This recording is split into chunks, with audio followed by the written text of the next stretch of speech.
नमस्कार मित्रांनो, इन्व्हेस्टमेंट माहिती यूट्यूब चॅनलवर तुमच्या सगळ्यांचे स्वागत आहे. तर मित्रांनो, आजच्या व्हिडिओमध्ये आपण बजाज फायनान्स लिमिटेडबद्दल बोलणार आहोत. तर मित्रांनो, सर्वात आधी आपण बजाज फायनान्स लिमिटेड या कंपनीचे फायनान्शियल इयर 2026च्या क्वार्टर 2चे कन्सॉलिडेटेड नंबर बघणार आहोत. आणि मित्रांनो, बजाज फायनान्स लिमिटेड ही एक NBFC कंपनी आहे. म्हणून मित्रांनो, काही इम्पॉर्टंट पॉईंट बघणे खूप इम्पॉर्टंट आहे बजाज फायनान्स लिमिटेडचे. नंतर आपण ते बघणार आहोत आणि सर्वात शेवटी आपण बजाज फायनान्स लिमिटेड या कंपनीची थोडी बेसिक इन्फॉर्मेशन बघणार आहोत. तर चला व्हिडिओ स्टार्ट करूया. तर सर्वात आधी बघूया की बजाज फायनान्स लिमिटेड या कंपनीचे क्वार्टर 2चे नंबर कोणत्या टाइमला आले आहे. तर मित्रांनो, बजाज फायनान्स लिमिटेड या कंपनीचे क्वार्टर 2चे नंबर 10 नोव्हेंबर 2025 म्हणजे आज दुपारी 5:15 वाजता आले आहे. म्हणजे आज मार्केट बंद झाल्यानंतर. म्हणजे बजाज फायनान्स लिमिटेड या कंपनीचे नंबर मार्केटला कसे वाटले आहे याचा इम्पॅक्ट आपल्याला टुमारो म्हणजे उद्या पाहायला मिळणार आहे. चला मित्रांनो, आता आपण बजाज फायनान्स लिमिटेड या कंपनीचे फायनान्शियल इयर 2026च्या क्वार्टर 2चे कन्सॉलिडेटेड नंबर बघणार आहोत. आणि मित्रांनो, पूर्ण डेटा कोटीमध्ये दिलेला आहे, फक्त अर्निंग्स पर इक्विटी शेअरला सोडून. आणि मित्रांनो, हा कॉलम आहे फायनान्शियल इयर 2025च्या क्वार्टर 2चा, हा कॉलम आहे फायनान्शियल इयर 2026च्या क्वार्टर 1चा, आणि हा कॉलम आहे लेटेस्ट फायनान्शियल इयर 2026च्या क्वार्टर 2चा. म्हणजे हा आहे इयर ऑन इयर बेसिसवर कंपॅरिझन आणि हा आहे क्वार्टर ऑन क्वार्टर बेसिसवर कंपॅरिझन. तर मित्रांनो, बजाज फायनान्स लिमिटेड या कंपनीचा total revenue year on year बेसिसवर वाढला आहे 17,091 कोटी रुपयांनी 20,178 कोटी रुपये, आणि क्वार्टर ऑन क्वार्टर बेसिसवर देखील वाढला आहे 19,523 कोटी रुपयांनी 20,178 कोटी रुपये. आणि बजाज फायनान्स लिमिटेडचा total income year on year बेसिसवर वाढला आहे 17,095 कोटी रुपयांनी 20,180 कोटी रुपये. तसेच कंपनीचा total income quarter on quarter बेसिसवर देखील वाढला आहे 19,527 कोटी रुपयांनी 20,180 कोटी रुपये. आणि बजाज फायनान्स लिमिटेडचे टोटल एक्सपेन्सेस म्हणजे खर्च इयर ऑन इयर बेसिसवर वाढले आहे 11,697 कोटी रुपयांनी 13,575 कोटी रुपये. आणि क्वार्टर ऑन क्वार्टर बेसिसवर देखील कंपनीचे खर्च वाढले आहे 13,160 कोटी रुपयांनी 13,575 कोटी रुपये. आणि कंपनीचा profit before tax year on year बेसिसवर वाढला आहे 5,401 कोटी रुपयांनी 6,608 कोटी रुपये. आणि क्वार्टर ऑन क्वार्टर बेसिसवर देखील वाढला आहे 6,367 कोटी रुपयांनी 6,608 कोटी रुपये. आणि बजाज फायनान्स लिमिटेडचा profit after tax year on year बेसिसवर वाढला आहे 4,013 कोटी रुपयांनी 4,947 कोटी रुपये. आणि क्वार्टर ऑन क्वार्टर बेसिसवर देखील वाढला आहे 4,765 कोटी रुपयांनी 4,947 कोटी रुपये. आणि जर आपण बजाज फायनान्स लिमिटेड या कंपनीचा EPS म्हणजे अर्निंग्स पर इक्विटी शेअर बघितला, जो फक्त रुपीजमध्ये असतो, तर तो इयर ऑन इयर बेसिसवर वाढला आहे 6.47 रुपीजने 7.85 रुपीज. आणि क्वार्टर ऑन क्वार्टर बेसिसवर देखील वाढला आहे 7.57 रुपीजने 7.85 रुपीज. तर मित्रांनो, आतापर्यंत आपण बजाज फायनान्स लिमिटेड या कंपनीचे क्वार्टर 2चे कन्सॉलिडेटेड नंबर बघितले.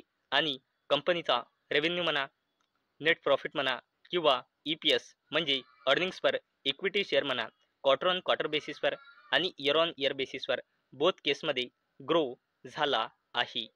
आणि मित्रांनो, बजाज फायनान्स लिमिटेड ही एक NBFC कंपनी आहे.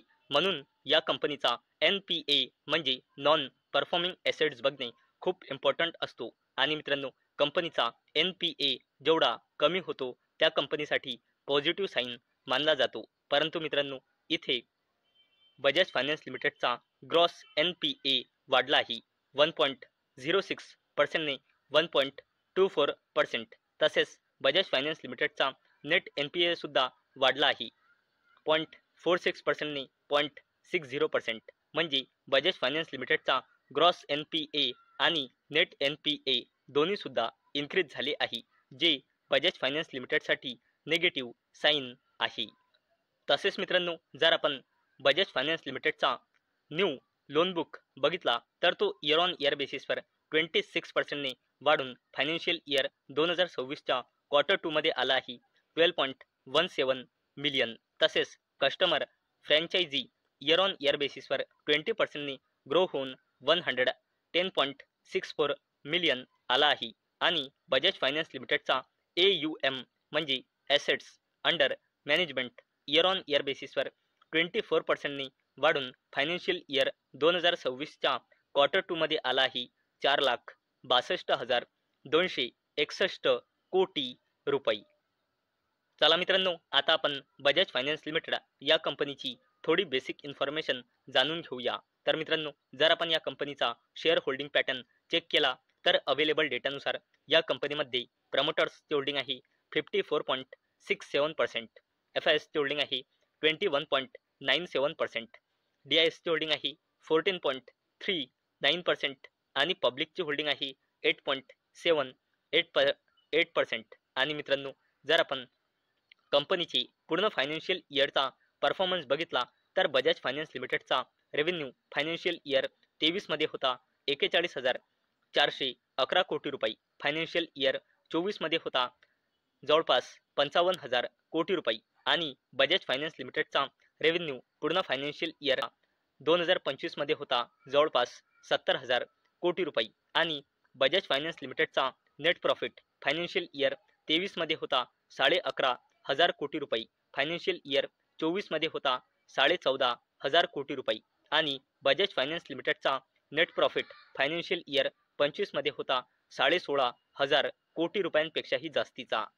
चला आता बोलूया बजाज फायनान्स लिमिटेड या कंपनीची कन्सॉलिडेटेड बॅलन्स शीट बद्दल. तर बजाज फायनान्स लिमिटेडचा रिझर्व्ह अँड सरप्लस लगातार वाढत आहे आणि करंटली आहे 96,000 कोटी रुपयांपेक्षाही जास्तीचा. बजाज फायनान्स लिमिटेडची लॉंग टर्म बोरिंग आहे लॉंग टर्म पिरियडपासून 0. तसेच शॉर्ट टर्म बोरिंग आहे 3,61,248 कोटी रुपये. कंपनीची कॅश अँड कॅश इक्विव्हॅलंट्स लगातार वाढत आहे 3,500 कोटी रुपयांनी, 4,500 कोटी रुपये, 10,500 कोटी रुपयांनी, करंटली आहे 13,500 कोटी रुपयांपेक्षाही जास्तीचा. आणि बजाज फायनान्स लिमिटेडची कॉन्टिंजंट लायबिलिटीज आहे 8,861 कोटी रुपये. आणि मित्रांनो, अवेलेबल डेटानुसार म्हणजे सप्टेंबर 2025च्या डेटानुसार बजाज फायनान्स लिमिटेडमध्ये प्रमोटर्सची होल्डिंग आहे 54.66% आणि या कंपनीमध्ये प्रमोटर प्लेजिंग पर्सेंटेज आहे 0%. तर मित्रांनो, आजच्या व्हिडिओमध्ये आपण सर्वात आधी बजाज फायनान्स लिमिटेड या कंपनीचे फायनान्शियल इयर 2026च्या क्वार्टर 2चे कन्सॉलिडेटेड नंबर बघितले. नंतर बजाज फायनान्स लिमिटेड ही एक NBFC कंपनी आहे, म्हणून बजाज फायनान्स लिमिटेड या कंपनीचे काही आपण इम्पॉर्टंट पॉईंट बघितले आणि सर्वात शेवटी आपण बजाज फायनान्स लिमिटेड या कंपनीची थोडी बेसिक इन्फॉर्मेशन सुद्धा बघितली आहे.